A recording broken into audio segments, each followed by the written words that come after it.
주의 브리핑은 얘기요. 이 사드 이후에 중국이 보복을 한다. 이런 얘기가 굉장히 많았는데 정부의 기본 입장은 보복은 없다거든요. 근데 이 시작은 제가 보기엔 이겁니다. 이게 사실은 아시아 인프라 투자은행이라고 중국이 주도한 은행이에요. 그러니까 우리도 4조 정도를 투자했어요. 그래서 부총재 자리를 얻었다고요. 여기에 박근혜 대통령의 서강대 동문인 홍기택 산업은행 회장이 될 때부터 낙하산이라고 본인 입으로도 말을 했어요. 나는 낙하산이라고. 이 양반은 오로지 박근혜 대통령 서강대 동문이자 인수위에 참여했다는 경력으로 이 자리에 간 거예요. 아무런 경력도 없이. 근데 이런 사람을 또다시 중국에서 국제금융 경험이 있는 사람으로 부총재 자리를 주겠다고 했는데 경험 없는 사람 보낸 거예요. 3인자 자리로 떨어졌어요. 근데 이 사람이 청와대하고 티격태격 하다가 혼자 그냥 휴가를 내고 자리를 박차고 나옵니다. 그래서 공석이 돼요. 이 자리를 다시 우리나라한테 줘야 되는데 중국이 사드 발표하는 날 이 자리를 한국에 안 주고 프랑스 사람한테 줍니다. 공모해가지고. 이 자리를 날려버렸어요, 우리가. 4조나 박았는데. 원래 공고를 낼 예정이었지만 항의 표시로 시기를 앞당긴 거 아니냐. 여기서부터 시작돼서 사실은 중국 언론에서는 연일 보복한다고 그랬어요. 자기들 사설로 쓴맛을 보여주겠다면서 한국 사회에 직접적으로 보복을 해서 쓴맛을 보게 할 것이다. 그러다가 이제 중국 대사관에서 상용 복수비자 발급을 중단했죠. 이게 뭐냐면 중국의 사업 파트너가 없을 시에도 중국에 있는 여행사 하나를 지정해서 초청장을 그 사람들이 대리로 보내준 거예요. 근데 중국이 갑자기 그 중국 업체에 그 초청장을 인정하지 않기 시작했어요.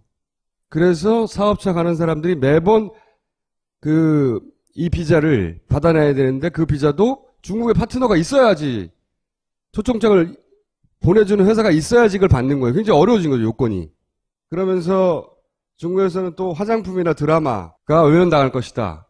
그리고 중국 관영TV에서는 한국 화장품 밀수, 한국 화장품 가짜, 한국 화장품 경계령 이런 보도를 막 해요. 그리고 한류 스타가 희생양제도 중국이 책임 없다. 이런 것도 보도합니다. 요즘 중국인 건강하기 때문에 확 떨어졌다고 그래요. 40% 취소하고 면세점도 줄어들고 그리고 보복 조치를 직접 제안하고 대중문화 같은 경우에는 무슨 팬클럽 모임이라든가 중국에서 이거 갑자기 취소되고 있고 그 다음에 중국에서는 제재가 이미 시작됐다고 하고 사드 배출로 중국이 안전의 대가를 치른 만큼 한국도 반드시 상하는 대가를 치르겠다. 굉장히 강한 표현으로 중국 언론들 계속 보도합니다. 이 내용을. 그리고 외신도 보도합니다. 파이낸셜 타임즈 똑같은 내용이에요. 중국이 보복을 하고 있다고. 어쩌고 읽어보면 알겠죠? 한류가 피해를 받고 있다. 그리고 이제 중국 사람들의 한국 문화에 대한 호감이 변하고 있다. 이 사드 문제 때문에. 뉴욕타임즈도 보도하고 있고. 중국 여론이 이런 제재를 가해도 지지한다는 그런 여론도 소개하고 있고 월스트리트저널도 주요 신문들 다 보도해요. 이거 외신에서 예를 들어 김우빈이 무슨 거기서 행사를 가지려고 했는데 그게 취소했다는 거예요. 취소된 내용을 보니까 비자가 보통 신청해서 나와야 되는데 비자가 그때까지 안 나온 거예요. 그러자 중국의 제작자들은 앞으로 새로운 프로젝트는 한류 스타들을 고용하지 않을 것이다.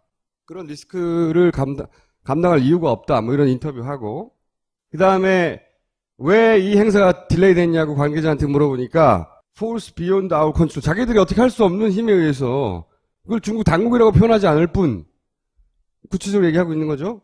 블룸버그도 실제 한국 수출이 영향을 받고 있다. 그러면서 지난달에 대중국 수출이 9%가 줄어들었다. 그리고 이거는 신냉전의 상징과 같은 것이다. 이 현상은 미국, 일본, 중국, 러시아 이런 신냉전이 이 사드를 통해서 이제 정세가 형성되고 있다. 이런 얘기예요. 근데 우리 산자부 장관이 하는 말이 이겁니다. 영향 없다. 보복 없다. 보복할 수 있는 구조가 아니다. 감지된 것이 없다. 이상 종이 없다. 이게 우리나라 정부의 입장이에요. 어쩔 수 없다. 다 이런 얘기예요. 경제부총리도 만약 보복하면 자기가 책임지겠다 이런 얘기를 했었죠. 어떻게 책임져? 근데 이 와중에 미국은 또 한국에 관세를 때려요. 관세, 철강 제품 60% 관세. 그리고 앞으로도 계속 발생할 수 있다. 미국화는. 왜냐하면 미국이 이제 대선이 있다 보니까 거기서 보호무역 추세란 말이죠. 양쪽 다 힐러리든 트럼프든. 이걸 가지고 사드를 가지고 딜을 하든가 미국하고 최소한 줄 건 주고 받을 건 받아야 될 거 아닙니까? 줄 거 다 주고 미국한테도 얻어 터져, 중국한테도 얻어 터져, 이런 걸 하는 거예요. 미군 철수 안 하는 걸 고맙게 생각해야죠. 다 퍼주고 두드려 맞고 중국에서 두드려 맞는데 안 두드려 맞는다고 막 피 나고 있는데 안 두드려 맞는다고 자기는 코피 막 나고 있는데 내가 이겼어 막 그러는 거 아니에요. 그리고 외신도 보도합니다. 파이낸셜 타임즈 똑같은 내용이에요. 중국이 보복을 하고 있다고. 어쩌고 이거 보면 알겠죠? 한류가 피해를 받고 있다. 그리고 이제 중국 사람들의 한국 문화에 대한 호감이 변하고 있다. 이 사드 문제 때문에. 뉴욕타임즈도 보도하고 있고. 중국 여론이, 이런 제재를 가해도 지지한다는 그런 뭐, 여론도 소개하고 있고. 월스트리트 저널도. 아니, 주요 신문들 다 보도해요, 이거. 외신에서. 뭐 예를 들어, 김우빈이 무슨, 거기서 행사를 가지려고 했는데, 그게 취소했다는 거예요. 그 취소된 내용을 보니까, 비자가 보통 신청해서 나와야 되는데, 비자가 그때까지 안 나온 거예요. 그러자 중국의 제작자들은 앞으로 새로운 프로젝트는 한류 스타들을 고용하지 않을 것이다. 그런 리스크를 감당할 이유가 없다. 뭐 이런 인터뷰하고.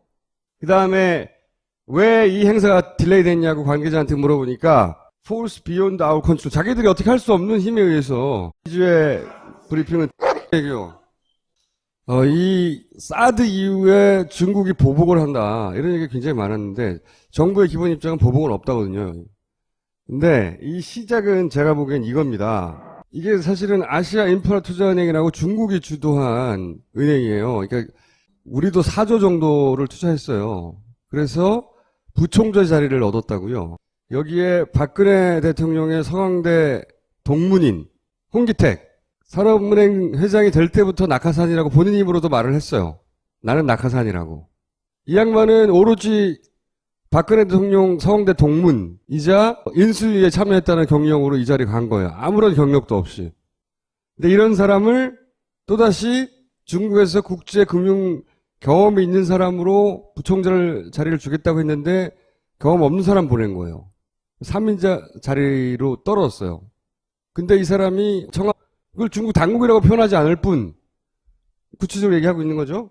블룸버그도 실제 한국 수출이 영향을 받고 있다. 그러면서 지난달에 대중국 수출이 9%가 줄어들었다.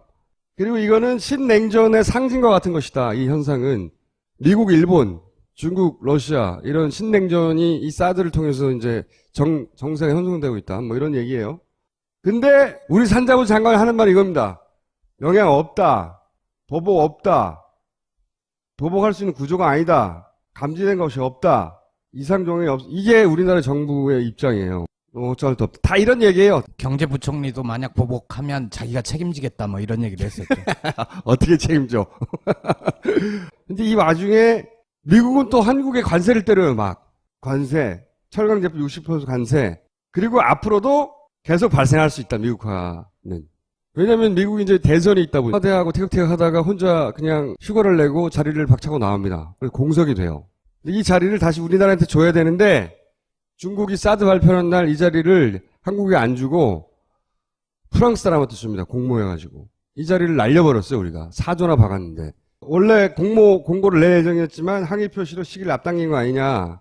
여기서부터 시작돼서 사실은 중국 언론에서는 연일 보복한다고 그랬어요. 자기들 사설로 쓴맛을 보여주겠다면서 한국 사회에 직접적으로 보복을 해서 쓴맛을 보게 할 것이다. 그러다가 이제 중국 대사관에서 상용 복수비자 발급을 중단했죠. 이게 뭐냐면 중국의 사업 파트너가 없을 시에도 중국에 있는 여행사 하나를 지정해서 초청장을 그 사람들이 대리로 보내준 거예요. 근데 중국이 갑자기 그 중국 업체에 그 초청장을 인정하지 않기 시작했어요. 그래서 사업차 가는 사람들이 매번 이 비자를 받아내야 되는데 그 비자도 중국의 파트너가 있어야지 초청장을 보내주는 회사가 있어야지 이걸 받는 거예요. 굉장히 어려워진 거죠, 요건이. 그러면서 중국에서는 또 화장품이나 드라마가 외면당할 것이다. 그리고 중국 관영 TV에서는 한국 화장품 밀수, 한국 화장품 가짜, 뭐 한국 화장품 경계령 이런 보도를 막 해요. 그리고 한류 스타가 희생양돼도 중국이 책임 없다. 이런 것도 보도합니다. 요즘 중국인 관광객이 확 떨어졌다고 그래요. 40% 취소하고, 면세점도 줄어들고, 그리고 뭐 보복 조치를 직접 제안하고, 대중문화 같은 경우에는 뭐 무슨 팬클럽 모임이라든가 중국에서 이거 갑자기 취소되고 있고, 그 다음에 중국에서는 제재가 이미 시작됐다고 하고, 사드 배치로 중국이 안전의 대가를 치른 만큼 한국도 반드시 상하는 대가를 치르겠다. 굉장히 강한 표현으로 중국 언론들 계속 보도합니다. 이 내용을.